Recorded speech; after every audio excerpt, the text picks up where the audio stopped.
बंदी छोड़ सतगुरु रामपाल जी परमेश्वर जी की जय हो। परमपिता परमात्मा सारी सृष्टि के रचनहार कुल मालिक असंख्य ब्रह्मांडों के स्वामी जगत गुरु तीनों लोकों में प्रवेश करके सबका धारण पोषण करने वाले राजाधीराज आत्माधार नाथों के नाथ देवों के देव महादेव सर्वेश्वर महेश्वर मृत्युंजय अजरो अमर आदि अनादि सनातनी प्रभु जगत पिता जगदीश्वर श्री श्री 1008 की उपाधि के वास्तविक अधिकारी अकाल मूर्त शब्द स्वरूपी राम वासुदेव सर्वगतम ब्रह्म परम पूज्य प्रथम पूज्य परम संत परम पुरुष परम धनी परम दयालु सत्य कबीर हक्का कबीर अल्लाहु कबीर अल्लाहु अकबर बाखबर अल्लाह ताला जगत के तारणहार जगत के मुक्तिदाता जगत के जगन्नाथ हारे के सहारे हिंदुओं के राम मुसलमानों के अल्लाह सिखों के वाहिगुरु ईसाइयों के मसीह दया के सागर दया निधि करुणा के सागर करुणा निधि स्वयंभू परिभू संकट मोचन कष्ट हरण मंगल करण दुख भंजन अविगत कबीर निर्विकार निर्विषम परमात्मा अलय अलेख सतगुरु आदि अनादि सतगुरु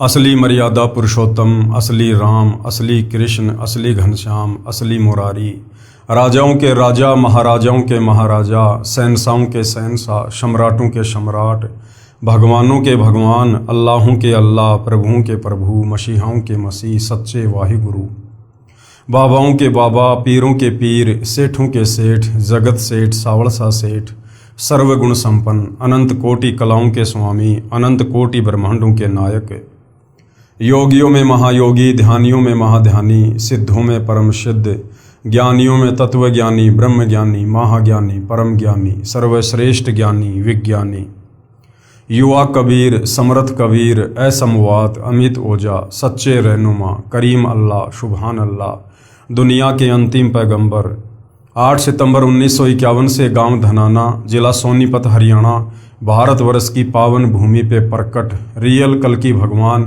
श्री नारायण साकार हरि श्री बाबा साहेब नूर अनंत परमात्मा सच्चे दरवेश सच्चे बाखबर संत श्रोमणी सतगुरु रामपाल जी परमेश्वर जी के चरण कमल में आप और हम सभी भाई बहनों का अनंत कोटि दंडवत प्रणाम। सत्साई भाई और बहनों, बहुत बड़ी दया बहुत बड़ी मेहर पूज्य गुरुदेव भगवान की परमेश्वर रामपाल जी की, जिनके शुभ आशीर्वाद से विशेष आशीर्वाद से उन्हीं के सत्संगों के संग्रह के ऊपर बन चुकी पवित्र आध्यात्मिक पुस्तक कबीर बड़ा या कृष्ण के ऊपर वीडियो बनाने की श्रृंखला जारी है। भाई और बहनों, ये पवित्र पुस्तक कबीर बड़ा या कृष्ण हिंदू समाज के लिए किसी वरदान से कम नहीं है। यदि आपने इस पवित्र पुस्तक को धैर्यपूर्वक निष्पक्ष होकर रुचि लेकर पूरा पढ़ लिया या फिर इस पुस्तक पर जो वीडियो बन रहे हैं आपने तमाम वीडियो देख लिए, क्योंकि ये पवित्र पुस्तक हिंदू धर्म के सर्व धर्मशास्त्रों के ज्ञान से परिपूर्ण है। यानी चारों वेदों का सार, पवित्र गीता जी का भी सार और पुराणों का सार सब कुछ इस पवित्र पुस्तक में डाला गया है। जिस पवित्र अमृत ज्ञान को सुनने के लिए हमारी आत्मा युगों युगों से तरस रही थी, आज उस हमारी प्यास को परमेश्वर रामपाल जी ने इस पवित्र पुस्तक को लिखकर या अपने मुख कमल से प्रवचन करके शांत कर दिया है। ये आत्मा आपकी भी शांत होगी यदि आपने उनके प्रवचन धैर्यपूर्वक सुन लिए तो। अध्यात्म को लेकर, भक्ति और भगवान को लेकर, शास्त्र अनुकूल साधना को लेकर, धर्म कर्म को लेकर, धार्मिक अनुष्ठानों को लेकर हमारे मन में जो शंकाएं वर्षों से सदियों से थी, उन तमाम शंकाओं का समाधान इस पवित्र पुस्तक में बखूबी प्रमाण सहित किया गया है। तो वर्तमान में हमारा जो टॉपिक चल रहा है इस पुस्तक पर वो है जनता की अदालत। यानी जनता की अदालत में मामला चल रहा है। मामला क्या है? कबीर बड़ा या कृष्ण। और जनता की अदालत में जज खुद जनता को बनाया गया है, क्योंकि वर्तमान में जनता एजुकेटेड है, शिक्षित है, पढ़ी लिखी है, अपनी आंखों से सारे प्रमाण अपने ही धर्म ग्रंथों में लिखे हुए देखकर जनता भली भांति सच और झूठ का निर्णय कर सकती है। दूसरी तरफ श्री कृष्ण उर्फ विष्णु को पूर्ण परमात्मा बताते हुए तमाम हिंदू धर्मगुरु जनता की अदालत में श्री कृष्ण जी का पक्ष लेकर उनके वकील बनकर खड़े हैं। तो दूसरी तरफ कबीर जी को पूर्ण परमात्मा कहते हुए अकेले सतगुरु रामपाल जी खड़े हुए हैं उनके वकील बनकर। हिंदू धर्मगुरुओं का दावा है कि हमारे चारों वेदों में, पवित्र गीता जी में और पुराणों में श्री कृष्ण और विष्णु को ही पूर्ण परमात्मा बताया गया है और हम तो इन्हीं की भक्ति करते हैं, सदियों से करते आ रहे हैं। इनके अलावा और कोई भगवान शास्त्रों में नहीं है। ये अजरो अमर हैं, अविनाशी हैं, इनके कोई माता पिता नहीं हैं और ये अखिल ब्रह्मांड के स्वामी हैं। तो दूसरी तरफ कबीर जी के वकील सतगुरु रामपाल जी ने जिन धर्मशास्त्रों का हवाला देकर हिंदू धर्मगुरु श्री कृष्ण जी को परमात्मा साबित कर रहे थे, उन्हीं धर्म ग्रंथों से, वेदों से, गीता जी से, पुराणों से सतगुरु रामपाल जी ने जनता की अदालत में ये क्लियर कर दिया, प्रमाणित कर दिया कि श्री कृष्ण उर्फ विष्णु ये केवल एक ब्रह्मांड में 3 लोक के स्वामी हैं। 3 लोक में भी केवल एक सद्गुण विभाग के स्वामी हैं। इनकी मां का नाम दुर्गा है, इनके पिता का नाम काल ब्रह्म है, जिसको ज्योति निरंजन भी कहते हैं। अर्थात श्री विष्णु जी का जन्म होता है, इनकी मृत्यु होती है। ये अजरो अमर परमात्मा नहीं है, ये अखिल ब्रह्मांडों के स्वामी नहीं है। इन्हें स्वयं सतभक्ति का, शास्त्र अनुकूल साधना का ज्ञान नहीं है। ये स्वयं भी मोक्ष मार्ग से वंचित हैं, फिर भला इनके साधकों का मोक्ष कैसे संभव है। और सतगुरु रामपाल जी ने उन्हीं धर्मशास्त्रों से दिखा दिखाकर कबीर जी को पूर्ण परमात्मा साबित कर दिया। और उसके बाद बहुत सारी लीलाएं जो श्री कृष्ण जी के समय हुई और कबीर जी के समय हुई, उन तमाम लीलाओं को कंपेयर करके भी बताया कि वास्तव में सुप्रीम गॉड कौन है। और जब जनता की अदालत में जनता अपनी आंखों से तमाम सबूत अपने ही धर्म ग्रंथों में देख रही है, उनकी आंखें फटी की फटी रह जा रही है। और अध्यात्म को और अच्छे से जानने के लिए सतगुरु रामपाल जी से सवाल कर रहे हैं और सतगुरु रामपाल जी जनता की अदालत में जनता के प्रत्येक सवाल का प्रेम पूर्वक प्रमाणित जवाब दे रहे हैं। और इसी प्रश्नोत्तरी में धर्मदास जी का प्रकरण चल रहा है। धर्मदास जी बांधवगढ़ के रहने वाले थे, मथुरा में गए हुए थे, विष्णु जी के पुजारी थे। वहां पूर्ण परमात्मा कबीर देव एक जिंदा बाबा के रूप में मिले। धर्मदास जी को गीता जी के ज्ञान से परिचित करवाया, क्योंकि धर्मदास जी विष्णु जी को अपना इष्ट मानते थे और उसी अज्ञान में रंगे हुए थे। तो धर्मदास जी भी अध्यात्म को जानने के लिए जिंदा बाबा के रूप में कबीर परमेश्वर जी से तरह तरह के सवाल करते हैं और परमेश्वर उनका जवाब देते हैं। और जहां धर्मदास बीच बीच में काल का वकील बनकर परमात्मा से वाद विवाद करता है, तो परमेश्वर जिंदा रूप में अंतर्ध्यान हो जाते हैं। और इस प्रकार 2 बार परमात्मा धर्मदास जी की आंखों के सामने से अंतर्ध्यान हुए और धर्मदास उसके बाद में डगमग सा हो जाता है, विचलित हो जाता है, रोने लगता है कि मैंने तो उनके साथ में व्यर्थ में वाद विवाद कर दिया। वो तो वास्तव में ही अल्लाह की जात थे, वो तो कोई फरिश्ते थे जो बता रहे थे, बिल्कुल सत्य बता रहे थे। तो दूसरी बार परमात्मा धर्मदास जी के सामने से अंतर्ध्यान हुए और उसके बाद फिर कब मिले, क्या ज्ञान दिया, ये आज के प्रकरण में हम देखेंगे। जिंदा बाबा का दूसरी बार अंतर्ध्यान होना। जिंदा बाबा के रूप में कौन है? खुद कबीर परमात्मा, परम अक्षर ब्रह्म। धर्मदास जी ने कहा, हे जिंदा, आप ये क्या कह रहे हो कि श्री विष्णु जी 3 लोकों में केवल एक विभाग के मंत्री हैं, केवल शतोगुण विभाग के मंत्री हैं, अखिल ब्रह्मांड के स्वामी नहीं हैं। आप गलत कह रहे हो। श्री विष्णु जी तो अखिल ब्रह्मांड के स्वामी हैं। ये ही श्री ब्रह्मा रूप में उत्पत्ति करते हैं, विष्णु रूप होकर संसार का पालन करते हैं तथा शिव रूप होकर संहार करते हैं। और यही चौंध भाई और बहनों पूरे हिंदू समाज को वर्तमान में भी लगी हुई है। हमारे नादान धर्म गुरुओं को तत्व ज्ञान के अभाव में आज भी लगी हुई है, उन्हें आज भी मोतियाबिंद है। हमारे शंकराचार्यों का भी यही मानना है तत्व ज्ञान के अभाव से कि श्री विष्णु जी ब्रह्मा रूप में आकर सृष्टि की उत्पत्ति करते हैं, विष्णु रूप में आकर पालन पोषण करते हैं और शंकर रूप में संहार करते हैं। इन्हें भी वास्तव में अध्यात्म के विषय में नहीं पता है। तथा शिव रूप होकर संहार करते हैं। ये तो कुल के मालिक हैं, यानी सारी सृष्टि के मालिक हैं श्री विष्णु जी। यदि फिर से आपने श्री विष्णु जी को अपमानित किया तो ठीक बात नहीं रहेगी। धर्मदास जी परमात्मा से नाराज हो गए अपने इष्ट के विषय में उल्टी सीधी बातें सुन के। हालांकि उल्टी सीधी बातें धर्मदास जी को लग रही थी, लेकिन परमात्मा तो सीधी सीधी कह रहे थे। परमेश्वर कबीर जी ने कहा, मूर्ख के समझावते ज्ञान गाठ का जाए, और कोयला होत न उजला भावे सोमन साबुन लाए। इतना कहकर परमेश्वर जिंदा रूपधारी अंतर्ध्यान हो गए। दूसरी बार परमेश्वर को खोने के पश्चात धर्मदास बहुत उदास हो गए।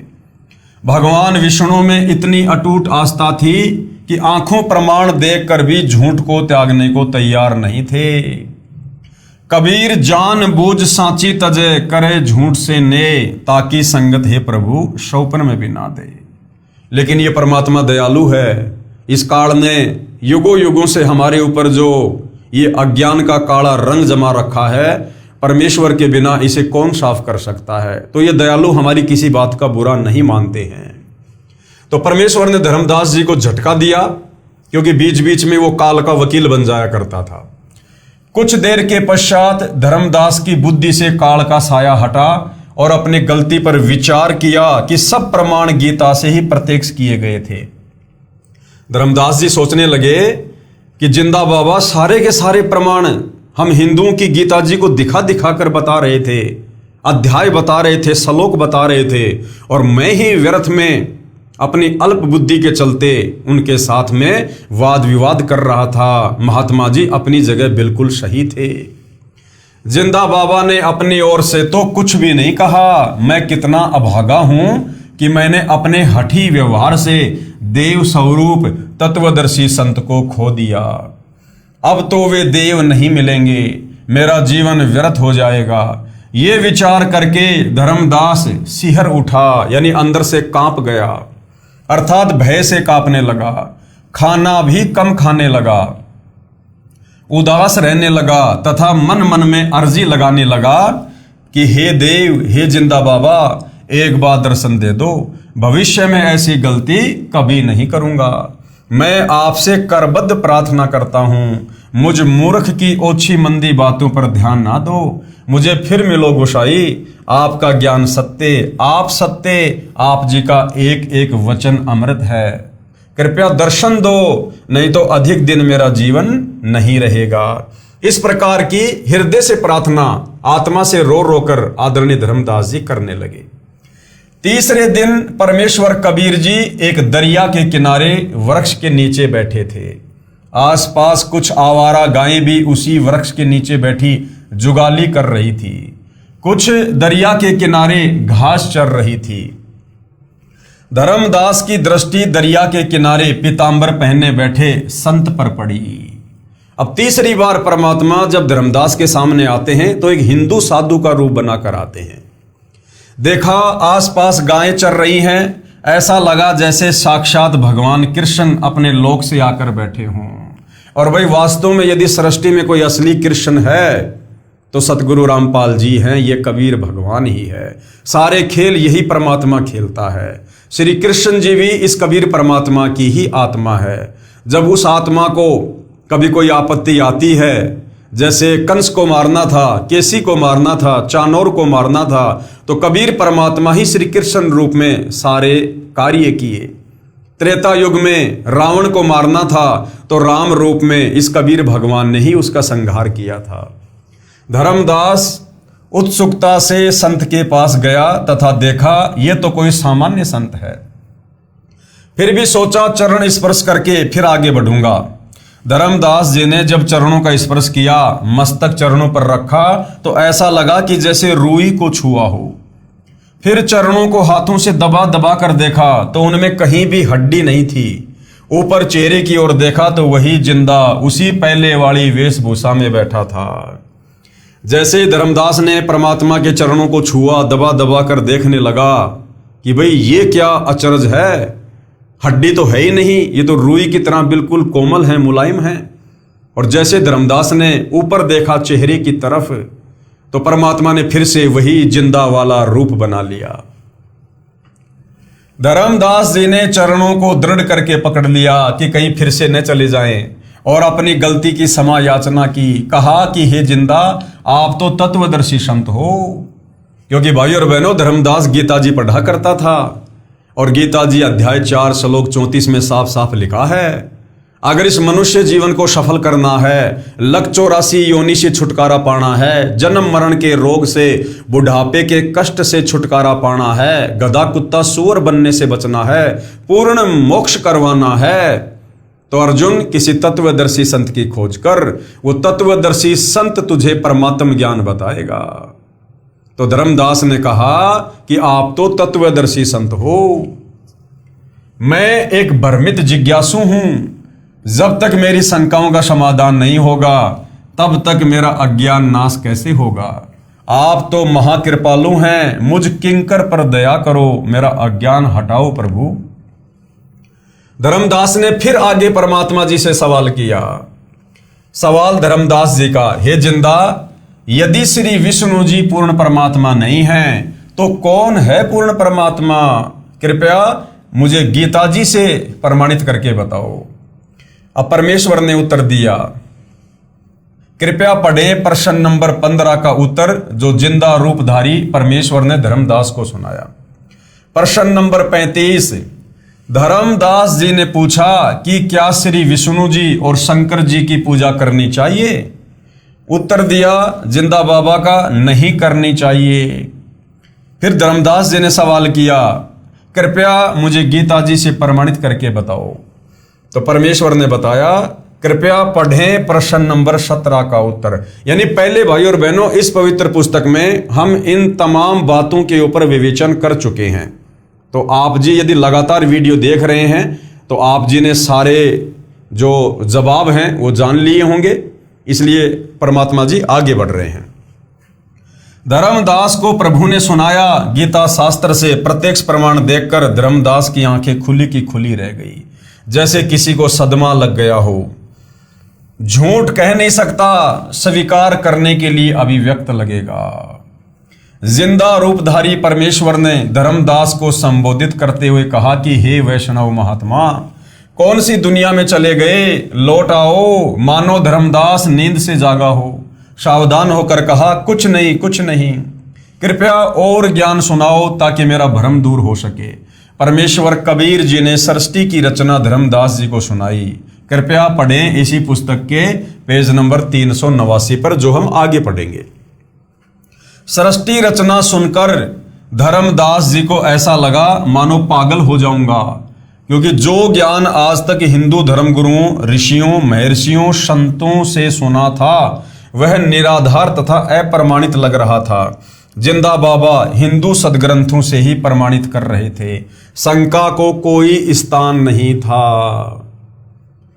मन मन में सोच रहा था कि कहीं मैं पागल तो नहीं हो जाऊंगा। प्रश्न नंबर 37, धर्मदास ने फिर सवाल किया, हे जिंदा, क्या हिंदू धर्म के गुरुओं तथा ऋषियों को शास्त्रों का ज्ञान नहीं है? तो परमात्मा जी ने कहा, क्या यह बताने की भी आवश्यकता शेष है कि धर्मदास, तुझे मैंने इतना ज्ञान समझा दिया, सृष्टि रचना बता दी, गीता जी के अध्याय और श्लोक बता दिए, क्या अभी भी तुझे ये बात बताने की आवश्यकता है कि हिंदू धर्म गुरुओं को, आचार्य शंकराचार्यों को, या दुनिया के किसी भी धर्म के किसी भी धर्म गुरु को शास्त्र अनुकूल साधना का ज्ञान है या नहीं है? धर्मदास जी की अन्य संतों से ज्ञान चर्चा, क्योंकि धर्मदास अपने मन का वहम पूरी तरह से निकालना चाहता था। अभी वो पूरा विश्वास जिंदा बाबा के रूप में कबीर परमात्मा पर नहीं कर पा रहा था। उसने सोचा कि हमारे हिंदू धर्म में इतने बड़े बड़े मठाधीश, जिनकी लंबी लंबी जटा, दाढ़ी, पीतांबर पहने हुए, हजारों लाखों जिनके शिष्य, बड़े बड़े मठ, आश्रम, क्या उनके पास भी ज्ञान नहीं है? तो धर्मदास अपनी मन की शंकाओं को शांत करने के लिए उन बड़े बड़े संतों के पास जाता है। प्रश्न नंबर 38, धर्मदास जी का।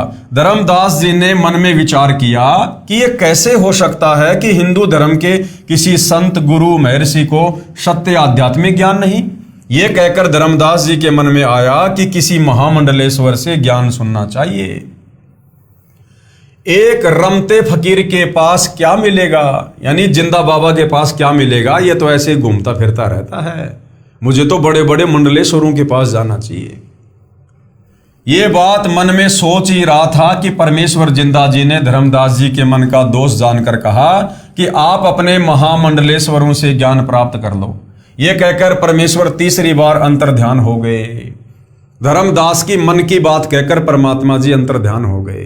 अब धर्मदास ने देखा, भाई तेरे मन की बात जान ली, जो तू सोच रहा था वही बोल दिया, और उसी समय परमात्मा अंतर्ध्यान हो गए। धर्मदास तो व्याकुल हो गया, परेशान हो गया कि अब की बार तो ये भगवान मुझे बिल्कुल भी नहीं मिलेगा। ये कहकर परमेश्वर तीसरी बार अंतर्ध्यान हो गए। धर्मदास जी ठगे से रह गए और अपने मन के दोष को जिंदा महात्मा के मुख कमल से सुनकर बहुत शर्मसार हुए। जब प्रभु अंतर्ध्यान हो गए तो बहुत व्याकुल हो गया, परंतु धर्मदास जी को आशा थी कि हमारे महामंडलेश्वरों के पास तत्व ज्ञान अवश्य मिलेगा। यदि जिंदा बाबा मुसलमान के ज्ञान को तत्व ज्ञान मानकर साधना स्वीकार करना, तो ऐसा लग रहा है जैसे धर्म परिवर्तन करना हो, क्योंकि जिंदा बाबा रूप में परमात्मा उसे मुसलमान दिखाई दे रहे थे। अब धर्मदास महामंडलेश्वरों के पास जाता है। अब परमेश्वर ने उसको इस स्थिति में लाकर क्यों छोड़ा, परमात्मा ने क्यों उसको ढीला छोड़ दिया कि जाने दो इसको महामंडलेश्वरों के पास? क्योंकि पहले परमात्मा जी ने गीता जी से धर्मदास जी को उन तमाम श्लोकों से परिचित करवा दिया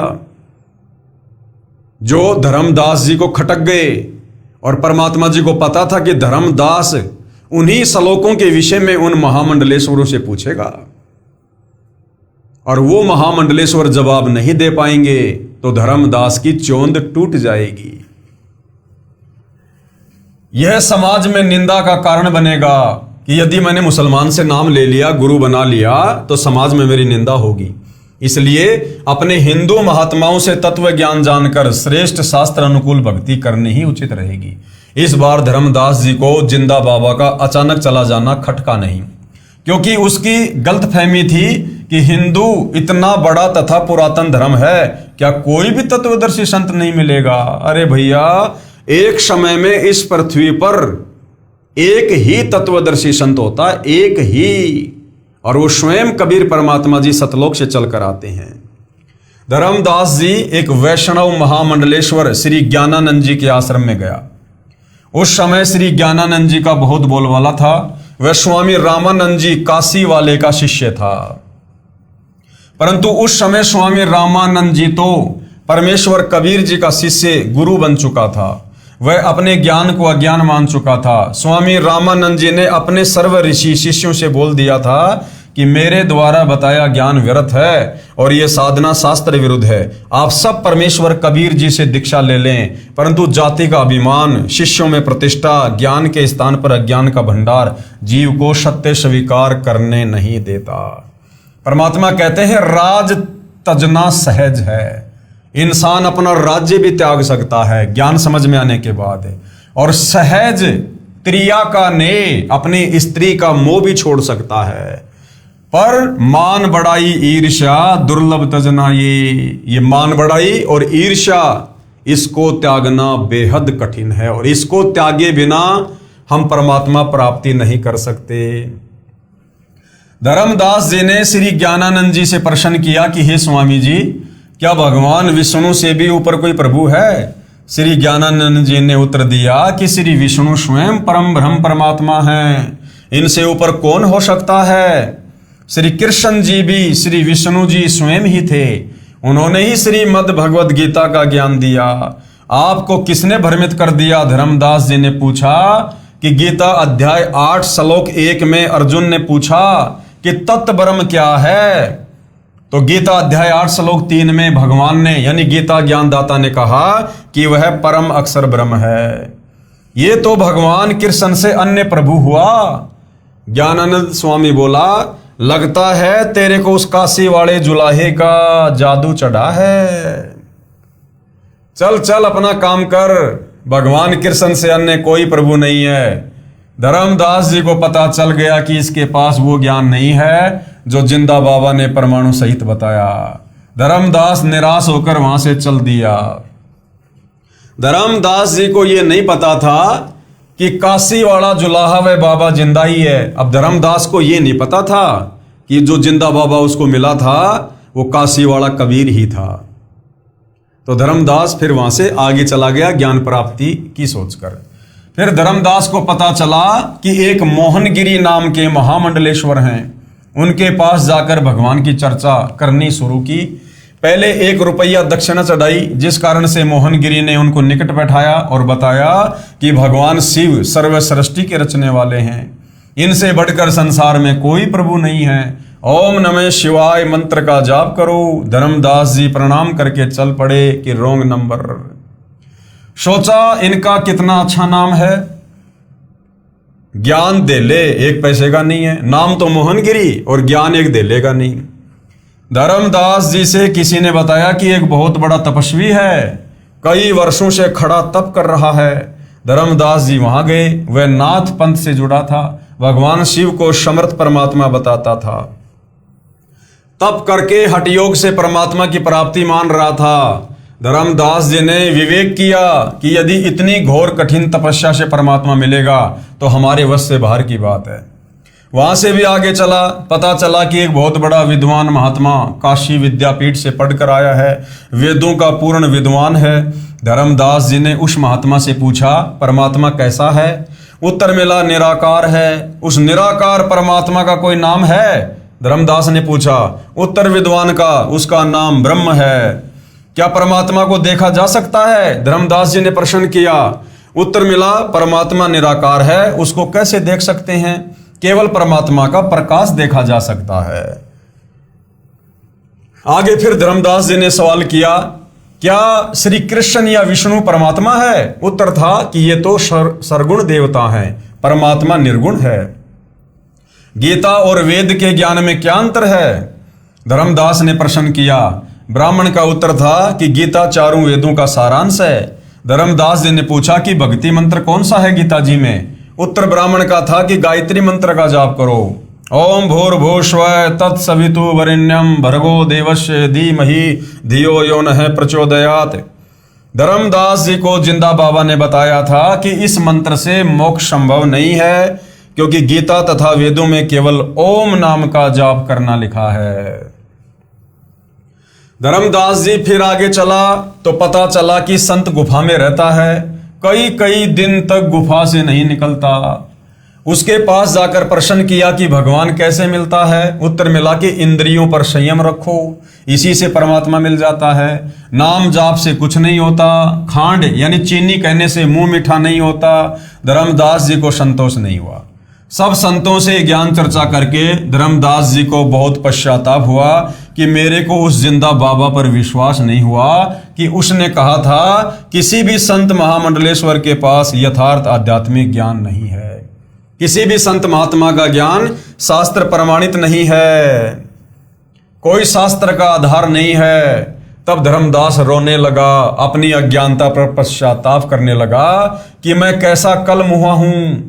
मैंने ऊट पटांग यानी व्रत के प्रश्न उत्तर करके संत जी को खो दिया। मैं बुरी किस्मत वाला हूं। मुझे उस परमात्मा स्वरूप जिंदा महात्मा पर विश्वास नहीं आया। अब वह अंतर्यामी मुझे नहीं मिलेगा, क्योंकि मैंने कई बार उनका अपमान कर दिया। अब क्या करूं? न जीने को मन करता है, आत्महत्या पाप है। बुरी तरह रोने लगा, पछाड़ खाकर अचेत हो गया। अब भाइयों और बहनों, ये वर्तमान में कलयुग की पिछली पीढ़ी में आप और हम आत्माओं के ऊपर रहम हुआ है पूज्य गुरुदेव भगवान का। परमेश्वर ने हमें ये टेक्नोलॉजी दी, हमें विज्ञान दी, ये वैज्ञानिक उपकरण दिए, टीवी, मेमोरी कार्ड, ये प्रोजेक्टर, ये पुस्तकें, और घर बैठे परमेश्वर ने हमें इस ज्ञान से रंग दिया। सारे शास्त्रों को उंगली रख रख कर पढ़ा दिया, समझा दिया। अगर भाइयों और बहनों, ये तमाम सुविधा, ये वैज्ञानिक उपकरण यदि कबीर परमेश्वर सतगुरु रामपाल जी अपनी आत्माओं में प्रेरणा करके ना बनवाते, और यदि वर्तमान में हमें धर्मदास जी की तरह ज्ञान समझाते, तो भाइयों और बहनों, हमारे मन की जिज्ञासा भी शांत नहीं होती। हम भी इसी प्रकार फिर दूसरे आश्रमों में भटकते, दूसरे मंडलेश्वरों के पास जाते, संतों के पास जाते। लेकिन वर्तमान में गुरुदेव भगवान ने हमें पूरे विश्व के संतों का ज्ञान, तमाम धर्म ग्रंथों का ज्ञान एक जगह बैठकर प्रोजेक्टर पर दिखा दिखा कर, सीडी डीवीडी बना बनाकर, मेमोरी कार्ड में अपने प्रवचन डाल डालकर, ऑडियो वीडियो में हमारे को सबके अज्ञान से परिचित करवा दिया, घर बैठे एक ही जगह पर, ताकि हम आत्माओं को भटकना ना पड़े। तो ये आप और हमारे ऊपर एक बहुत बड़ा रहम हुआ है परमात्मा का। प्रश्न नंबर 38 का उत्तर। परमात्मा जिंदा महात्मा के रूप में एक वृक्ष के नीचे बैठ गए। फिर आए परमात्मा दीनदयाल। धर्मदास जी सचेत हुआ और हृदय से पुकार की कि हे जिंदा, एक बार दर्शन दे दो, मैं टूट चुका हूं, किसी के पास ज्ञान नहीं है, आपकी सारी बातें सत्य हैं परमात्मा, एक बार मुझ अज्ञानी महामूर्ख को क्षमा करो। आप जिंदा बाबा ही नहीं परमात्मा हो, आप महाविद्वान हो, आपके ज्ञान का कोई सामना करने वाला नहीं है। मैं जिंदगी में कभी आप पर अविश्वास नहीं करूंगा। ऐसा विचार कर आगे चला तो देखा एक वृक्ष के नीचे एक साधु बैठा है। कुछ व्यक्ति उसके पास बैठे हैं। धर्मदास जी ने सोचा कि मैं तो उन महामंडलेश्वरों से मिलकर आया हूं जिनके पास कई सैकड़ों भगत दर्शनार्थ बैठे रहते हैं। इस छोटे से साधु से क्या मिलना, परंतु अपने आप मन में आया कि कुछ देर विश्राम करना है। परमात्मा ने प्रेरणा की, यही कर लेता हूं। फिर सोचा कि प्रश्न करता हूं। पूछा, हे महात्मा जी, परमात्मा कैसा है? साधु ने उत्तर दिया कि मैं ही परमात्मा हूं। खुद ही थे परमात्मा, लेकिन रूप चेंज कर रखा था।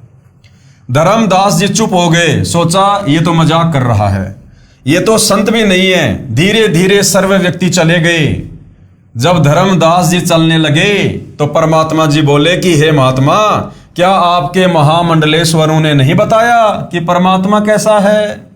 धर्मदास जी ने आश्चर्य से देखा कि इस साधु को कैसे पता लगा कि मैं कहां कहां भटका हूं। उसी समय परमात्मा ने वही जिंदा बाबा वाला रूप बना लिया। धर्मदास जी चरणों में गिरकर बिलख बिलख कर रोने लगा तथा कहा कि हे भगवान, किसी के पास ज्ञान नहीं है, मुझ पापी अवगुण हारे को क्षमा करो महाराज, मैं बड़ी भारी भूल की है। आपने सृष्टि रचना का ज्ञान जो बताया है उसके सामने सर्व संतों का ज्ञान ऐसा है जैसे सूरज के सामने दीपक, सब उआ बाई बकते हैं। परमेश्वर ने धर्मदास जी से कहा कि आपने जिन वेदों के पूर्ण विद्वान से प्रश्न किया था कि परमात्मा कैसा है, उत्तर मिला कि परमात्मा निराकार है। आपने प्रश्न किया था कि क्या परमात्मा देखा जा सकता है, उस अज्ञानी का उत्तर था कि जब परमात्मा निराकार है तो उसे देखने का प्रश्न ही नहीं है। परमात्मा का प्रकाश देखा जा सकता है। विचार करो धर्मदास, यह विचार तो ऐसे व्यक्ति के हैं जैसे किसी नेत्रहीन ने, यानी किसी अंधे से कोई प्रश्न करे कि सूर्य कैसा है, उत्तर मिला कि सूर्य निराकार है। फिर प्रश्न किया कि क्या सूर्य को देखा जा सकता है, उत्तर मिले कि सूर्य को नहीं देखा जा सकता, सूर्य का प्रकाश देखा जा सकता है। उस नेत्रहीन से पूछें कि सूर्य बिना प्रकाश किसका देखा जा सकता है। इसी प्रकार अध्यात्म ज्ञान नेत्रहीन अर्थात पूर्ण अज्ञानी संत ऐसी व्याख्या किया करते हैं कि परमात्मा तो निराकार है और उसका प्रकाश देखा जा सकता है। परमात्मा का ही तो प्रकाश होगा। धर्मदास जी ने कहा कि हे महात्मा जी, ये विचार तो मेरे दिमाग में भी नहीं आया। आप जी के दिव्य तर्क से मेरी आंखें खुल गई। जितने भी महामंडलेश्वर मिले हैं वे सब महाअज्ञानी मिले। हे जिंदा महात्मा जी, यदि मैं आपके ज्ञान को सुनने के पश्चात यदि इन मूर्खों से नहीं मिलता तो मेरा भ्रम निवारण कभी नहीं होता, चाहे आप जी कितने ही प्रमाण दिखाते और बताते। प्रश्न नंबर 39। धर्मदास जी ने क्या कहा? हे जिंदा, आप नाराज ना होना, मेरे मन में एक शंका है, क्या भगवान विष्णु जी की भक्ति अच्छी नहीं है? क्योंकि धर्मदास बचपन से वैष्णव पंथ से जुड़ा हुआ था। वो श्री विष्णु जी का उपासक था, श्री विष्णु को अपना इष्ट मानता था। तो उसके दिलो दिमाग से वो बातें निकल नहीं रही थी जो कथाएं उसने विष्णु जी के विषय में सुन रखी थी। तो बोला क्या भगवान विष्णु की भक्ति भी अच्छी नहीं है? उत्तर जिंदा महात्मा जी का, हे धर्मदास, श्रीमद् भगवद गीता अध्याय 2 श्लोक 46 में प्रमाण है कि गीता ज्ञानदाता ने कहा, हे अर्जुन, बहुत बड़े जलाशय यानी झील की प्राप्ति के पश्चात छोटे जलाशय में व्यक्ति का जितना प्रयोजन रह जाता है, इसी प्रकार पूर्ण ज्ञान और पूर्ण परमात्मा की भक्ति विधि व होने वाले लाभ का ज्ञान होने के पश्चात अन्य ज्ञानों तथा छोटे भगवानों में उतनी ही आस्था रह जाती है जितनी बड़े जलाशय की प्राप्ति के पश्चात छोटे जलाशय में रह जाती है। छोटे जलाशय का जल अच्छा है परंतु पर्याप्त नहीं है। यदि 1 वर्ष वर्षा ना हो तो छोटे जलाशय का जल सूख जाता है तथा उस पर आश्रित व्यक्ति भी जल के अभाव से कष्ट उठाते हैं। त्राही त्राही मच जाती है, परंतु बड़े जलाशय यानी झील का जल यदि 10 वर्ष भी वर्षा ना हो तो भी समाप्त नहीं होता। जिस व्यक्ति को वह बड़ा जलाशय मिल जाएगा तो वह तुरंत छोटे जलाशय यानी जोहड़ यानी तालाब को छोड़कर बड़े जलाशय के किनारे जा बसेगा। जिस समय गीता ज्ञान सुनाया गया उस समय सर्व व्यक्ति तालाबों के जल पर ही आश्रित थे, इसलिए ये उदाहरण दिया था। इसी प्रकार श्री विष्णु सतगुण की भक्ति भले ही आप अच्छी मानते हैं परंतु पूर्ण मोक्षदायक नहीं है। श्री विष्णु जी भी नाशवान है, इनका भी जन्म मृत्यु होती है, फिर साधक यानी उनका भगत अमर कैसे हो सकता है? इसलिए पूर्ण मोक्ष अर्थात अमर होने के लिए अमर परमात्मा की ही भक्ति करनी पड़ेगी। अब गीता जी से परमात्मा धर्मदास जी को बता रहे हैं। पेश है गीता अध्याय 2 श्लोक 46 की फोटोकॉपी। सब ओर से परिपूर्ण जलाशय के प्राप्त हो जाने पर यानी पूर्ण परमात्मा का ज्ञान हो जाने पर, पूर्ण परमात्मा की भक्ति प्राप्त हो जाने पर छोटे जलाशय में मनुष्य का जितना प्रयोजन रहता है, ब्रह्म को तत्व से जानने वाले ब्राह्मण का समस्त वेदों में उतना ही प्रयोजन रह जाता है। जिस प्रकार बड़ा जलाशय मिल जाने पर छोटा जलाशय बुरा नहीं लगता, लेकिन उसकी औकात का पता चल जाता है कि अगर 1 साल बरसात नहीं हुई तो मैं तो प्यासा मर जाऊंगा, मेरा परिवार प्यासा मरेगा, खेती नहीं कर पाऊंगा। तो बड़ा जलाशय मिलने के बाद व्यक्ति की पूरी आस्था बड़े जलाशय में हो जाती है। इसी प्रकार पूर्ण परमात्मा कबीर देव की सतभक्ति मिलने के बाद और ज्ञान समझ में आने के बाद भगत की आस्था इन ब्रह्मा विष्णु महेश में छोटे जलाशय की भांति रह जाती है कि भैया ये ब्रह्मा विष्णु महेश तो काम चलाओ सरकार है, ये हमें गधा कुत्ता सुअर बनने से नहीं बचा सकते, ये हमारे जन्म मरण और बुढ़ापे के कष्ट को नहीं काट सकते, ये नरक में जाने से नहीं बचा सकते। तो इस प्रकार परमात्मा जी ने धर्मदास जी को समझाया कि ब्रह्मा विष्णु महेश ये कोई बुरे नहीं है, लेकिन हमें जो मनुष्य जन्म मिला है मोक्ष प्राप्ति के लिए वो इनके बस से बाहर की बात है। प्रश्न नंबर 40, हे जिंदा महात्मा जी, मैंने आपके ऊपर अविश्वास किया, मैं महापापी हूं, मुझे क्षमा करना। परमेश्वर ने उत्तर दिया, जिंदा बाबा जी का उत्तर, हे धर्मदास, मैंने ही आपके मन में यह प्रेरणा की थी। यदि आप उन अपने धर्म गुरुओं की तलाशी ना लेते तो आप कभी मेरी बातों पर विश्वास नहीं करते। रह रहकर तेरे मन को यही बात कचोटती रहती कि ऐसा नहीं हो सकता कि हिंदू धर्म के किसी महर्षि महामंडलेश्वर व संत महंत को तत्व ज्ञान नहीं होगा। अब आप मेरी बातों पर विश्वास करोगे। विचार करो धर्मदास, जब गीता ज्ञान दाता गीता अध्याय 4 श्लोक 32 व 34 में कहता है कि जो ज्ञान परम अक्षर ब्रह्म यानी परमेश्वर अपने मुख कमल से सुनाता है वह तत्व ज्ञान है, और गीता अध्याय 4 श्लोक 32 में यह बताया गया है उस ज्ञान को तू तत्वदर्शी संतों के पास जाकर समझ। फिर गीता अध्याय 4 श्लोक 34 में क्या बताया कि उस ज्ञान को तू किसी तत्वदर्शी संत के पास जाकर समझ। अर्थात धर्मदास, अगर तुम्हारी गीता ज्ञान देने वाले भगवान के पास में कंप्लीट ज्ञान होता तो वो अर्जुन को तत्वदर्शी संत की शरण में जाकर ज्ञान समझने को क्यों कह रहा है? वो खुद ही समझा देता, अगले अध्याय में वो गीता जी वाला ज्ञान बता देता, लेकिन वो खुद हाथ खड़े कर रहा है कि भाई वो तत्व ज्ञान तो मेरे पास भी नहीं है, वो मोक्ष वाला मार्ग मुक्ति वाला ज्ञान मेरे पास भी नहीं है अर्जुन, उसके लिए तत्वदर्शी संत की खोज कर। इससे सिद्ध हुआ कि गीता ज्ञान देने वाले परमात्मा को ही तत्व ज्ञान नहीं तो गीता पढ़ने वाले व इन भगवान के उपासकों को ज्ञान कैसे होगा? भाई जब गीता जी का ज्ञान देने वाले भगवान को तत्व ज्ञान नहीं है तो इन मंडलेश्वरों के पास में कहां से आएगा, उसके पुजारियों के पास कहां से आएगा वो तत्व ज्ञान। पेश है गीता अध्याय 4 श्लोक 32 की फोटोकॉपी। इस प्रकार और भी बहुत तरह के यज्ञ वेद की वाणी में विस्तार से कहे गए हैं। वेद की वाणी नहीं, ब्रह्मणे मुखे का मतलब है सच्चिदानंद घन ब्रह्म की वाणी, यानी कबीर वाणी में, 5वें वेद सूक्ष्म वेद में। उन सबको तू मन, इंद्रिय और शरीर की क्रिया द्वारा संपन्न होने वाला जान। इस प्रकार तत्व से जानकर उनके अनुष्ठान द्वारा तू कर्म बंधन से सर्वदा मुक्त हो जाएगा। पेश है गीता अध्याय 4 श्लोक 34 की फोटोकॉपी, जिसमें तत्वदर्शी संत की शरण में जाकर तत्व ज्ञान समझने की सलाह दी गई है। क्या कहा गया है? उस ज्ञान को तू तत्वदर्शी ज्ञानियों के पास जाकर समझ, उनको भली भांति दंडवत प्रणाम करने से, उनकी सेवा करने से और कपट छोड़कर सरलता पूर्वक प्रश्न करने से वे परमात्म तत्व को भली भांति जानने वाले ज्ञानी महात्मा तुझे उस तत्व ज्ञान का उपदेश करेंगे। यानी गीता ज्ञान दाता ब्रह्म ने क्लियर कर दिया कि भैया मेरे पास में वो तत्व ज्ञान नहीं है, कंप्लीट मोक्ष मार्ग वाला ज्ञान नहीं है। तो बताओ फिर आचार्य, शंकराचार्य, ब्रह्मा, विष्णु, महेश, संत, महंत, इनको कहां से ज्ञान हो जाएगा? यह फोटोकॉपी गीता अध्याय 4 श्लोक 32 की है, जो गीता प्रेस गोरखपुर से प्रकाशित है। इसमें ब्रह्मणे का अर्थ वेद की यानी मुखे का अर्थ वाणी किया है, जो गलत है। ब्रह्मणे शब्द का अर्थ इसी अनुवादक ने गीता अध्याय 17 श्लोक 23 में क्या किया है? सच्चिदानंद घन ब्रह्म।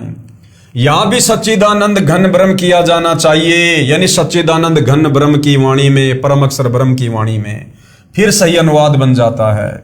गीता अध्याय 2 श्लोक 53 में कहा कि हे अर्जुन, भिन्न भिन्न प्रकार से भ्रमित करने वाले वचनों से हटकर तेरी बुद्धि जब एक तत्व ज्ञान पर स्थिर हो जाएगी तब तो तू योग यानी भक्ति को प्राप्त होगा। भावार्थ है कि जब तक तू भगत बनेगा, इसलिए मैंने धर्मदास तेरे को उन संतों मंडलेश्वरों के पास जाने के लिए प्रेरित किया था। अब तू योग को प्राप्त होगा यानी भगत बन सकेगा, क्योंकि तेरी शंकाओं का समाधान हो चुका है। अब तेरे मन में कोई शंका नहीं है। पेश है गीता अध्याय 2 श्लोक 53 की फोटोकॉपी। भांति भांति के वचनों को सुनने से विचलित हुई तेरी बुद्धि जब परमात्मा में अचल और स्थिर ठहर जाएगी तब तू योग को प्राप्त होगा, यानी तू भक्ति करने लायक बनेगा, अर्थात तेरा परमात्मा से नित्य संयोग हो जाएगा। आगे धर्मदास जी ने फिर सवाल किया परमात्मा जी से, क्या पूर्ण मोक्ष के लिए भगवान विष्णु जी तथा भगवान शंकर जी की पूजा को छोड़ना पड़ेगा? परमात्मा जी ने उत्तर दिया, इन प्रभुओं को नहीं छोड़ना। कि हे धर्मदास, ब्रह्मा विष्णु महेश को नहीं छोड़ना, ये तो भक्ति रूपी पेड़ की टहनियां हैं, इनको तोड़ना नहीं, इनको छोड़ना नहीं। हमने भक्ति विधि चेंज करनी है, इनकी पूजा छोड़नी होगी। इन भगवानों को नहीं छोड़ना, इनकी पूजा छोड़नी है। पूजा हमने परम अक्षर ब्रह्म की करनी है, कबीर देव की करनी है। हमने ब्रह्मा विष्णु महेश को छोड़ना नहीं है। ये तो भक्ति रूपी पेड़ की टहनियां हैं, फल तो इन्हीं के लगेंगे। लेकिन हम जो इनकी पूजा करके सर्व लाभ प्राप्त करना चाह रहे हैं, ये हमारी नादानी है। तो क्या उत्तर दिया? इन प्रभुओं को नहीं छोड़ना, इनकी पूजा छोड़नी होगी। फिर धर्मदास जी ने सवाल किया, हे जिंदा, मैं समझा नहीं, इन विष्णु और शंकर प्रभुओं को नहीं छोड़ना और पूजा छोड़नी पड़ेगी? मेरी छोटी बुद्धि है, मैं महाज्ञानी प्राणी हूं, कृपया विस्तार से बताने की कृपा करें। तो परमेश्वर जी ने क्या उत्तर दिया? उत्तर जिंदा महात्मा जी का, हे धर्मदास जी, आप इनकी साधना शास्त्र विधि त्याग कर मनमाना आचरण कर रहे हो। यानी तुम जो ब्रह्मा विष्णु महेश को इष्ट मान के पूजा कर रहे हो ना, ये गीता और वेदों के विरुद्ध है, मनमाना आचरण है, जिससे आप जी को लाभ नहीं मिल रहा। इन देवताओं से लाभ लेने के साधना के मंत्र मेरे पास हैं। जैसे भैंसा है, उसको भैंसा भैंसा करते रहो, वह आपकी ओर नहीं देखेगा। उसको एक विशेष मंत्र हुर्र हुर्र है, उसको सुनते ही वह तुरंत प्रभावित होगा और आवाज करने वाले की ओर खींचा चला आता है। इसी प्रकार ये जो ब्रह्मा विष्णु महेश हैं, इनके नाम जाप करने से कुछ नहीं होगा। श्री ब्रह्मा देवाय नमः, ओम नमः भागवते वासुदेवाय नमः, ओम नमः शिवाय, ओम गणेशाय, ये तो इनके शरीर के नाम हैं, ये तो इनकी पहचान है। इनके मूल मंत्र क्या हैं, इनके बीज मंत्र क्या हैं, जिससे ये आकर्षित हों और साधक को सर्व लाभ दें। परमात्मा ने कहा कि वो मुझ तत्वदर्शी संत के पास हैं और धरती पर किसी के पास नहीं। इसी प्रकार इन सर्व आदरणीय देवताओं के निज मंत्र हैं, यानी मूल मंत्र हैं, जिनसे वे पूर्ण लाभ तथा तुरंत लाभ देते हैं। प्रिय पाठकों, वही मंत्र मेरे पास यानी सतगुरु रामपाल जी के पास हैं। वर्तमान में इस धरती पर वो मंत्र, इन देवी देवताओं के मूल मंत्र, बीज मंत्र, जिससे साधक सर्व लाभ प्राप्त करेगा, वो केवल धरती पर सतगुरु रामपाल जी के पास हैं। क्योंकि सतगुरु रामपाल जी वर्तमान में गीता अध्याय 4 श्लोक 34 के अनुसार एकमात्र तत्वदर्शी संत हैं, जो परमेश्वर जी ने गुरु जी के माध्यम से मुझे दिए। आओ और प्राप्त करो। जैसा कि आपको बताया था, प्रश्न नंबर 33 के उत्तर में वर्णन किया था कि ये संसार एक वृक्ष जानो, ये संसार एक उल्टा लटका हुआ पीपल का वृक्ष जानो, परम अक्षर ब्रह्म इसकी जड़े जानो, यानी कबीर परमात्मा इसकी जड़ हैं, और अक्षर पुरुष जो है वो तना जानो, और क्षर पुरुष यानी काल मोटी डार तथा तीनों देवता रजगुण ब्रह्मा जी, सतगुण विष्णु जी तथा तमगुण शिव जी, इस संसार रूपी वृक्ष की शाखाएं जानो और पात रूप संसार। यदि आप कहीं से आम का पौधा लेकर आए हो तो गड्ढा खोदकर उसकी जड़ों को उस गड्ढे में मिट्टी में दबाओगे और जड़ों की सिंचाई करोगे, तब वह आम का पेड़ बनेगा और उस वृक्ष की शाखाओं को फल लगेंगे। इसलिए वृक्ष की शाखाओं को तोड़ा नहीं जा सकता। ये ब्रह्मा विष्णु महेश तो भक्ति रूपी वृक्ष की शाखाएं हैं, परंतु इनको जड़ के स्थान पर गड्ढे में मिट्टी में दबाकर इनकी सिंचाई नहीं की जाती। परंतु ब्रह्मा विष्णु महेश भक्ति रूपी पेड़ की शाखाओं की पूजा नहीं की जाती। पूजा हम पेड़ की जड़ की करेंगे, परम अक्षर ब्रह्म की करेंगे, कबीर देव की करेंगे, फिर ये ब्रह्मा विष्णु महेश रूपी शाखाओं को फल लगेंगे। ठीक इसी प्रकार संसार रूपी वृक्ष की जड़ अर्थात परम अक्षर ब्रह्म को इष्ट रूप में मानकर पूजा करने से शास्त्र अनुकूल साधना होती है, जो परम लाभ देने वाली होती है। इस प्रकार किए गए भक्ति कर्मों का फल यही तीनों देवता संसार वृक्ष की शाखाएं ही कर्म अनुसार प्रदान करते हैं। इसलिए इनकी पूजा छोड़नी है, लेकिन इनको छोड़ा तोड़ा नहीं जा सकता। यही प्रमाण श्रीमद् भगवद गीता अध्याय 3 श्लोक 8 से 15 तक में भी है, और कहा है कि हे अर्जुन, तू शास्त्र विहित कर्म कर, यानी जैसी भक्ति शास्त्रों में बताई है उस अनुसार कर, अर्थात शास्त्रों में जैसे भक्ति करने को कहा है वैसा भक्ति कार्य कर। यदि घर त्याग कर जंगलों में चला गया, अर्थात तू कर्म सन्यासी हो गया, या एक स्थान पर बैठकर हठ पूर्वक साधना करने लगेगा, तो तेरा शरीर पोषण का निर्वाह भी नहीं होगा। इसलिए कर्म न करने की अपेक्षा कर्म करते करते भक्ति कर्म करना श्रेष्ठ है। गीता अध्याय 3 श्लोक 8 का निष्कर्ष है, देखिएगा अपनी आंखों से। पेश है गीता अध्याय 3 श्लोक 8 की फोटोकॉपी। तू शास्त्र विहित कर्तव्य कर्म कर, यानी जो भक्ति साधना शास्त्रों में बताई है वेद और गीता में वो कर, क्योंकि कर्म न करने की अपेक्षा कर्म करना श्रेष्ठ है, तथा कर्म ना करने से तेरा शरीर निर्वाह भी नहीं सिद्ध होगा। यानी काम भी कर और अपनी भक्ति भी कर। अगर तू एक जगह बैठ गया काम धंधा छोड़ के, तो फिर तेरा शरीर कैसे चलेगा, तेरा पेट कैसे भरेगा, तू भक्ति भी सफल नहीं कर पाएगा। इसलिए काम भी कर और भक्ति भी कर, लेकिन भक्ति कर शास्त्रों के अनुसार तत्वदर्शी संत को गुरु बनाकर।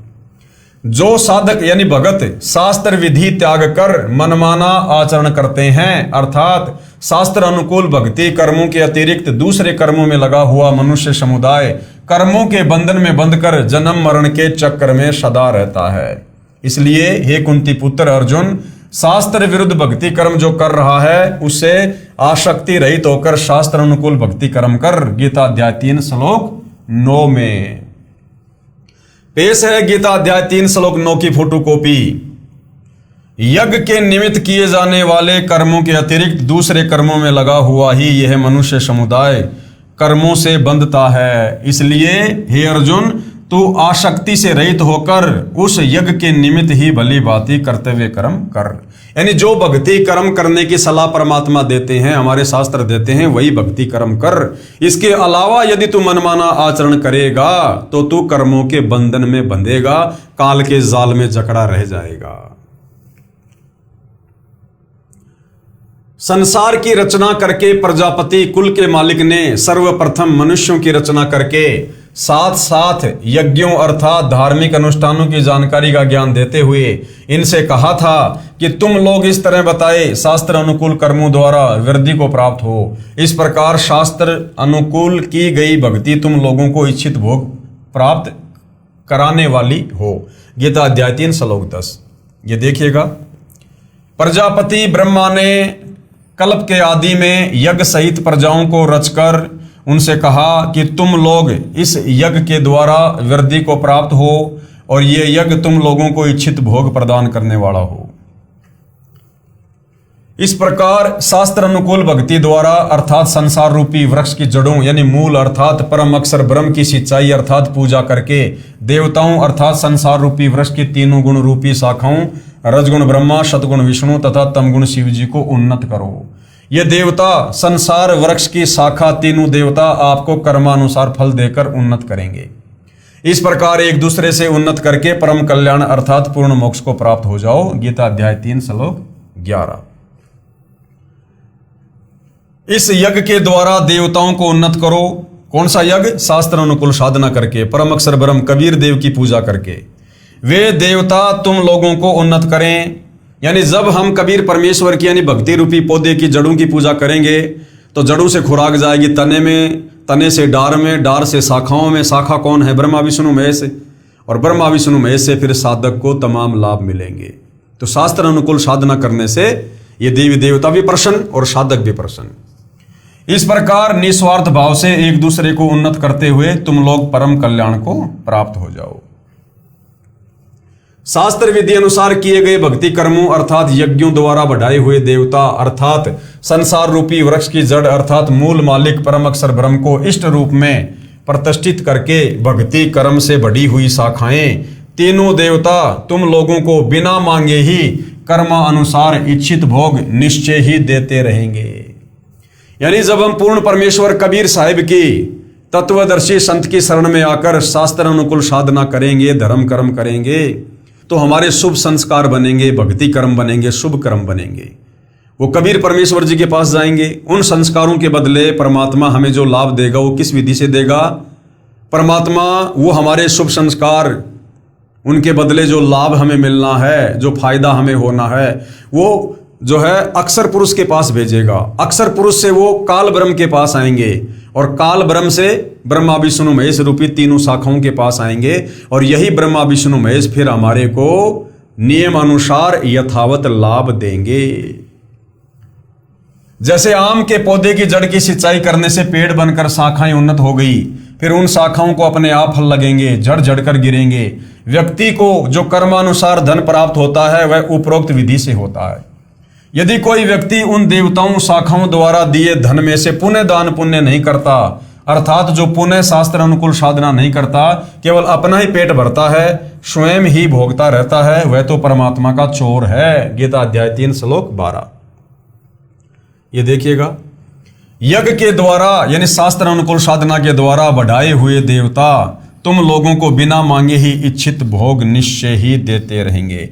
यानी आम के पेड़ की जड़ की पूजा करेंगे, पूजा का मतलब सिंचाई करेंगे, देखभाल करेंगे, खाद डालेंगे तो ऑटोमेटिक पेड़ बनेगा और फिर शाखाओं को आम लगेंगे ही लगेंगे, ना चाहते हुए भी लगेंगे। इसी प्रकार उन देवताओं के द्वारा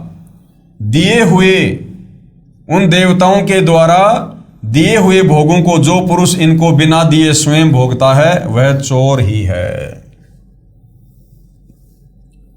शास्त्र अनुकूल भक्ति की विधि में सर्वप्रथम परमात्मा को भोग लगाया जाता है। क्या कहा जाता है? शास्त्र अनुकूल भक्ति की विधि में यानी जो भक्ति साधना हम भगत भाई बहन वर्तमान में तत्वदर्शी सतगुरु रामपाल जी से उपदेश प्राप्त करके कर रहे हैं, इस भक्ति साधना में सर्वप्रथम पूर्ण परमात्मा को भोग लगाया जाता है। सर्वप्रथम परमात्मा को भोग लगाया जाता है।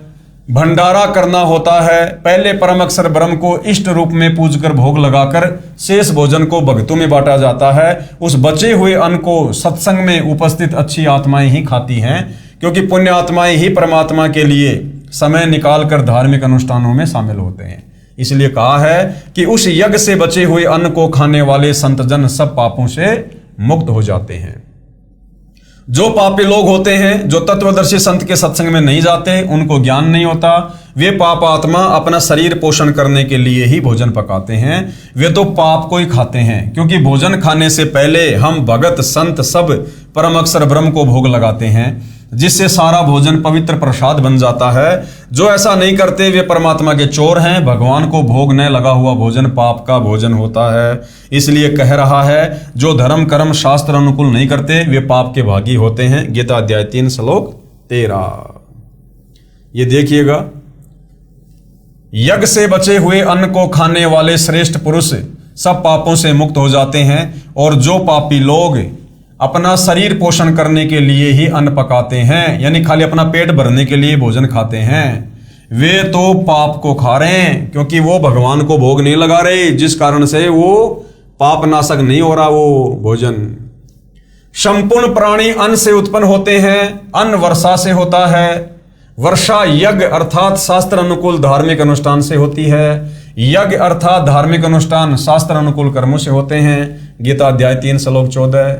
कर्म तो ब्रह्म अर्थात क्षर पुरुष से उत्पन्न हुए, क्योंकि जहां सर्व प्राणी सनातन परम धाम में रहते थे, वहां पर बिना कर्म किए सर्व सुख व पदार्थ उपलब्ध थे। यहाँ के सर्व प्राणी अपनी गलती से क्षर पुरुष के साथ आ गए। अब सबको कर्म का फल ही प्राप्त होता है।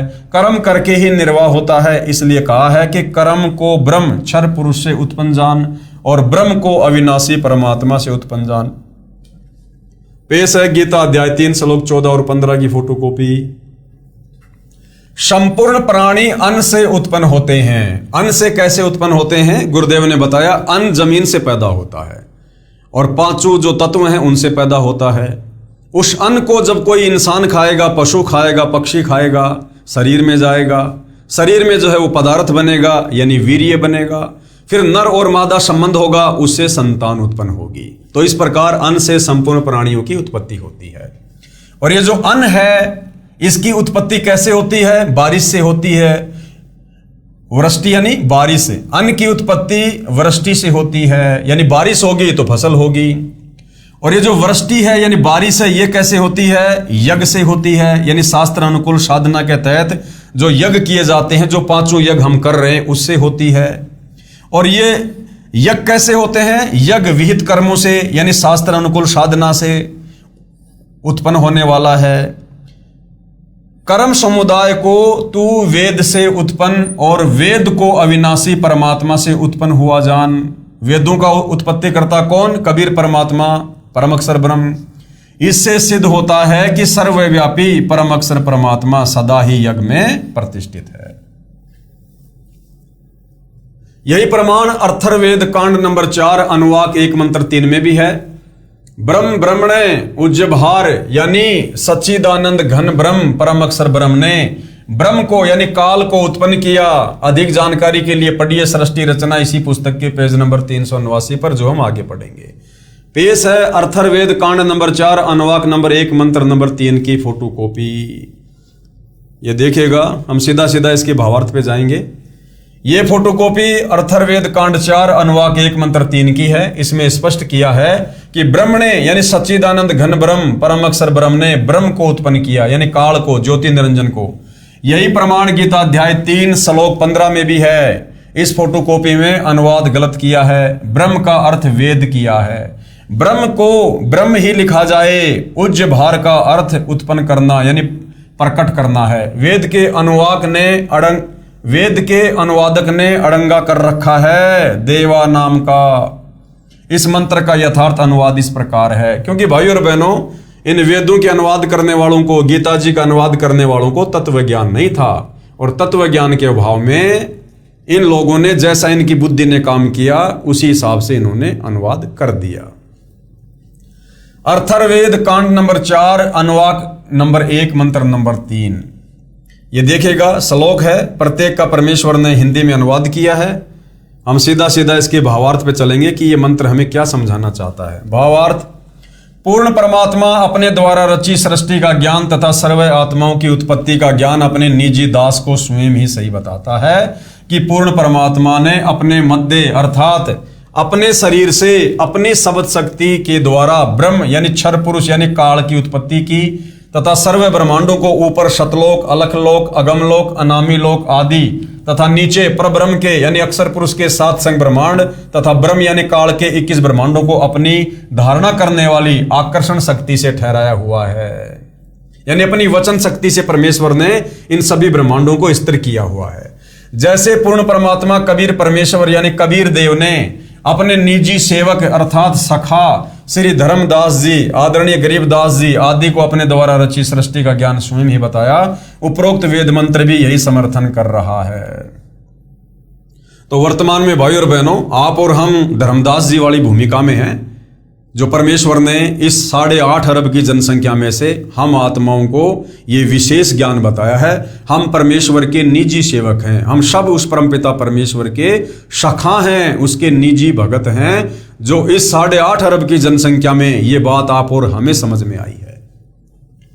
नोट: गीता अध्याय 3 के इस श्लोक नंबर 14 में अक्षर शब्द का अर्थ अविनाशी परमात्मा ठीक है, परंतु जहां क्षर पुरुष, अक्षर पुरुष तथा परम अक्षर पुरुष का वर्णन है, वहां अक्षर पुरुष व क्षर पुरुष दोनों नाशवान कहे हैं। वहां पर अक्षर का अर्थ वही ठीक है। गीता अध्याय 15 श्लोक 16-17 में वर्णन है, यहां अक्षर का अर्थ अविनाशी परमात्मा है, क्योंकि सृष्टि रचना से स्पष्ट होता है कि ब्रह्म की उत्पत्ति सत्य पुरुष यानी अविनाशी परमात्मा ने की थी, काल की। इससे सिद्ध हुआ कि सर्वगतम ब्रह्म अर्थात जिस परमात्मा की पहुंच सर्व ब्रह्मांडों में है, जो सर्व का मालिक है, वह परमात्मा सदा ही यज्ञों अर्थात धार्मिक अनुष्ठानों में प्रतिष्ठित है। भावार्थ है कि परम अक्षर ब्रह्म को इष्ट देव रूप में प्रतिष्ठित करके धार्मिक अनुष्ठान अर्थात यज्ञ करने से, शास्त्र विधि अनुसार कर्म करने से भगत को भक्ति लाभ मिलता है, जिससे मोक्ष प्राप्त होता है। देखिए उल्टा रोपा गया संसार रूपी पौधे का चित्र इसी पुस्तक के पेज नंबर 261 पर। देखिए ये चित्र पेज नंबर 261 पर, इसमें पौधे की शाखाओं को गड्ढे में जमीन में लगाकर दिखाया गया है कि जो तीनों देवों रजगुण ब्रह्मा, सदगुण विष्णु तथा तमगुण शिव में से किसी की भी पूजा करता है, वो शास्त्र विधि त्याग कर मन आचरण कर रहा है। यदि आम के पौधे की टहनियों को हम यदि उस गमले में लगाएंगे और पानी डालेंगे, वो आम कभी भी हमें फल नहीं देगा, कभी भी पेड़ नहीं बनेगा। तो आप और हमने भक्ति रूपी पौधे की जो शाखाएं हैं, टहनियां हैं, ब्रह्मा विष्णु महेश, हमने इन अज्ञानी नादान धर्म गुरुओं के कहने पर इन ब्रह्मा विष्णु महेश की पूजा करनी शुरू कर दी, जबकि पूजा करनी चाहिए थी भक्ति रूपी पेड़ की जड़ों की यानी परम अक्षर ब्रह्म कबीर देव की, जो गीता अध्याय 16 श्लोक 23-24 में अनुचित तथा व्यर्थ बताया है। जिसने सर्वगतम ब्रह्म अर्थात परम अक्षर ब्रह्म की पूजा नहीं की, उसको इष्ट रूप में नहीं पूजा, जिस कारण से उस साधक की साधना व्यर्थ है। शाखाओं को सींचने से पौधा नष्ट हो जाएगा। अन्य देवताओं की पूजा करना गीता अध्याय 7 श्लोक 12 से 15 और 20 से 23 तथा गीता अध्याय 9 श्लोक 23-24 में मना किया है। देखिएगा ये चित्र इसी पुस्तक के पेज नंबर 261 पर सीधा लगाया गया पौधा जो शास्त्र विधि अनुसार साधना है, यही मोक्षदायक है, यही प्रमाण गीता ग्रंथ में है। इसलिए हे धर्मदास, श्री ब्रह्मा जी, श्री विष्णु जी तथा श्री शिव जी को नहीं छोड़ना, इनकी पूजा इष्ट रूप में करते हो वो छोड़नी है, तभी भगत का पूर्ण मोक्ष संभव है। ये देखिएगा भाई और बहनों, ये भक्ति रूपी पौधा है, यानी सबसे ऊपर कबीर परमात्मा है जो सारी सृष्टि के मालिक हैं। ये जड़ रूप कौन है? कबीर परमात्मा है ये। फिर सृष्टि रचना से हमें पता चलता है कि कबीर परमेश्वर ने अक्षर पुरुष को 7 संग ब्रह्मांड दिए। तो पेड़ का जो तना है ये अक्षर पुरुष है, जो गीता अध्याय 15 श्लोक नंबर 16 में 2 भगवान बताए हैं, क्षर और अक्षर। ये अक्षर पुरुष है 7 संग ब्रह्मांड का स्वामी। उसके बाद में ये काल के 21 ब्रह्मांड हैं। ये जो मोटी डार है ये क्षर पुरुष, ये काल है। और इस काल के 3 पुत्र हैं, ये 3 टहनियां, ब्रह्मा विष्णु महेश, रजगुण ब्रह्मा, सदगुण विष्णु, तमगुण शंकर। और बाकी जितने भी पत्ते हैं ये आम संसार के प्राणी हैं, तीनों लोगों के। तो जब हम भक्ति करेंगे कबीर परमात्मा की, कबीर परमेश्वर जी की, शास्त्र अनुसार तत्वदर्शी संत से उपदेश लेकर, तो हम जो भक्ति करेंगे, जो धार्मिक यज्ञ करेंगे, दान पुण्य करेंगे, सेवा करेंगे, वो हमारे जो संस्कार बनेंगे वो कहां जाएंगे? वो कबीर परमात्मा जी के पास जाएंगे। फिर कबीर परमात्मा हमें सर्व लाभ देने के लिए सिस्टमेटिक तरीके से हमारे संस्कारों को भेजेगा अक्षर पुरुष के पास। यानी जब हम इस जड़ के अंदर खाद डालेंगे, पानी डालेंगे, तो जो खुराक है वो जड़ से कहाँ आएगी? इस तने में आएगी, अक्षर पुरुष के पास। इस तने से फिर इस डार में जाएगी, काल के पास। डार से फिर ये काल हमारे संस्कार भेजेगा ब्रह्मा विष्णु महेश के पास में, और ब्रह्मा विष्णु महेश यानी इन शाखाओं के फिर फल लगेंगे, यानी ये देवता ही फिर हमारे को सर्व लाभ देंगे। तो इस प्रकार हमने पूजा करनी है परम अक्षर ब्रह्म की तत्वदर्शी संत से उपदेश लेकर। तो इस प्रकार से हमारा भला होगा। और हमने क्या कर रखा है? हमने इन नादान धर्म गुरुओं के कहने पर शास्त्र विरुद्ध साधना शुरू कर दी। यानी हमने पेड़ की जो जड़ है उसको तो ऊपर कर दिया, यानी जिस भगवान को पूजना चाहिए था उसको तो हमने छोड़ दिया, और पेड़ की टहनियों को हमने पूजना शुरू कर दिया। टहनियों में खाद डालना शुरू कर दिया, पानी डालना शुरू कर दिया कि ये जो आम का पेड़ है ये पेड़ बनेगा, फिर फल लगेंगे। अब हमने टहनियों को मिट्टी में दबा दिया तो भला पेड़ कैसे बनेगा? ये तो सूख जाएगा। तो हमने टहनी रूपी ब्रह्मा विष्णु महेश की पूजा नहीं करनी, हमने इनकी साधना करनी है। और वो साधना तत्वदर्शी संत बताता है, यानी सतगुरु रामपाल जी जैसा बताएंगे, उन्हीं मंत्रों का हमने जाप करना है। ये देखिएगा, ये है शास्त्र अनुकूल साधना। यानी पेड़, ये जो पेड़ है, पेड़ की जो जड़ है, जड़ को हमने कहां लगाया? गमले में लगाया, मिट्टी में दबाया। यानी हमने पूजा शुरू कर दी परम अक्षर ब्रह्म की, कबीर देव की, तत्वदर्शी संत से उपदेश लेकर। तो भक्ति करने से हमारे जो शुभ संस्कार बनेंगे वो कहां जाएंगे? पर इसके अक्षर पुरुष के पास जाएंगे। अक्षर पुरुष से ये जो डार है ज्योति निरंजन काल ब्रह्म यहां आएंगे। काल ब्रह्म से फिर ब्रह्मा विष्णु महेश के पास जाएंगे, और ब्रह्मा विष्णु महेश फिर हमारे को सर्व लाभ देंगे। यदि हम तत्वदर्शी संत से उपदेश लेकर और कबीर परमेश्वर जी की भक्ति करेंगे, भक्ति रूपी पेड़ की जड़ को सींचेंगे, तो टहनियों के अपने आप जो है फल लगेंगे। प्रश्न नंबर 43। आगे धर्मदास ने फिर परमात्मा जी से सवाल किया, और परमात्मा जी क्या जवाब दे रहे हैं, इस विषय पर भाइयों और बहनों हम अगले टॉपिक पर चर्चा करेंगे। क्योंकि ये तत्व ज्ञान है, शास्त्र अनुकूल साधना की जानकारी है। आज से पहले हमने केवल अज्ञान सुना हुआ है।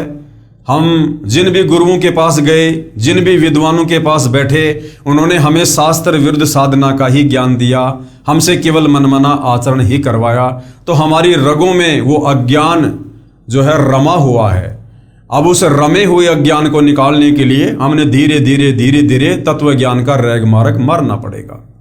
तो उसके लिए भाई और बहनों हम धीरे धीरे अध्यात्म में आगे बढ़ेंगे। तो पूज्य गुरुदेव भगवान के आशीर्वाद से आज की साथ संगति में ज्ञान चर्चा में केवल इतना ही। फिर परमेश्वर दया करेंगे, कल हम नेक्स्ट लेवल पर आगे बढ़ेंगे, यानी आगे हम चर्चा करेंगे। तब तक पूज्य गुरुदेव भगवान हम सबको आज्ञा दे, हम सबको आशीर्वाद दे।